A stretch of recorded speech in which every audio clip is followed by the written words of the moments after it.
आज हम जिस विषय पर बात करेंगे वो है क्रोध। क्रोध वो भावना है जो हमारे सारे जीवन को घेर कर रहता है। क्रोध को ना उम्र की मर्यादा है ना ही ज्ञान की।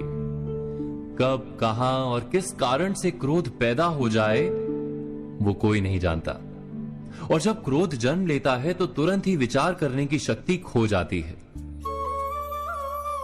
बुद्धि पर अंधकार छा जाता है।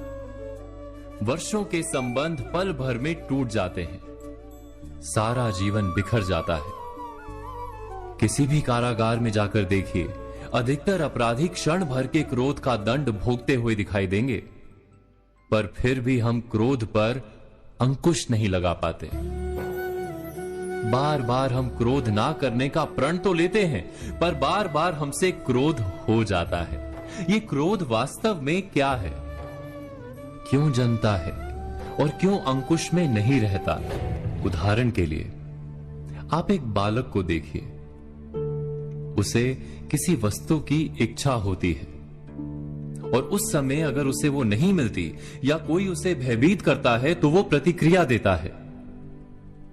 बालक की प्रतिक्रिया क्रोध है, क्योंकि बालक निर्बल है, निसहाय है।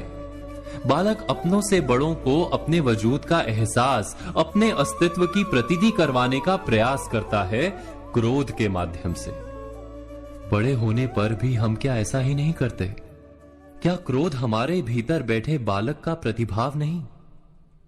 अर्थात क्या क्रोध वास्तव में केवल बालक जैसे व्यवहार का नाम नहीं?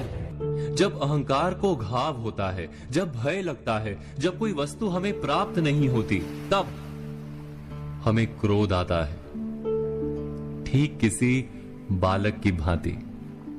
हम जानते हैं कि आईने के सामने खड़े होकर मुंह बनाने का खेल बालकों को शोभा देता है, बड़ों को शोभा नहीं देता। फिर भी हम बालक की भांति क्रोध करना बंद नहीं करते। हम अनुभव से जानते हैं, दूसरों को देखकर बता सकते हैं कि क्रोध से कभी कुछ प्राप्त नहीं होता।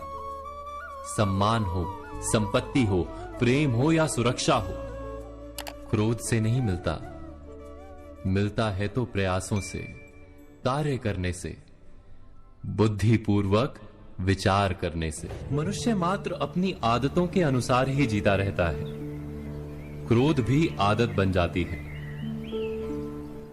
हमारे चाहते हुए भी हम अपने प्रतिभावों को रोक नहीं पाते। हम स्वयं को बड़े या पुख्ता मानते हैं, पर थोड़ा सा कारण मिलते ही हमारे भीतर का बालक क्रोध कर बैठता है।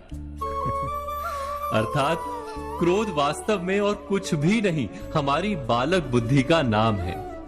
जैसे ही हम इतना स्मरण में रखें कि हम बालक नहीं, बालक जैसा व्यवहार हमें शोभा नहीं देता, वैसे ही क्रोध स्वयं ही बंद हो जाता है।